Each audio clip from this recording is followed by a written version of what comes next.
and lower the arms down. I promised you some shoulder work. So pick up a band. If you haven't got a band, you can do this without the band. Band's a little bit, but it can use to turn better.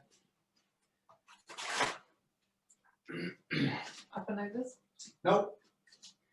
We're going to do dumb waiters. That's a thinker. But palms facing in. I was saying this in the last class. I'm thinking palm that way. So your arms are that way, not that way. Palms facing in.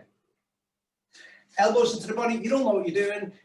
Just take the hands out to the side as far out as you can and then bring them back in. And away you go. Take them out to the side, bring them back in. Make sure your palms are facing each other. You have them in a fist if you want to. That's fine. But biggest one with this, you keep the arms into the side of the body. You keep the elbows, they stay into the side of the body. And now for this, for what I'm trying to do, I don't care if your lower back arches. So sometimes when we do this, we say the spine doesn't want to move, just let the shoulder. No, if your back arches, your back arches. I'm more interested in how, keeping the arms, biggest one, keep the arms into the body, the elbows into the body. The reason the lower back will want to arch is a muscle called latissimus dorsi. And that's what it does, that's one of its jobs. So let it do its job. And that will help lift the spine, it'll help prevent the round shoulders, what this particular part of the routine is about. You okay with that? Super. And now, lower it down.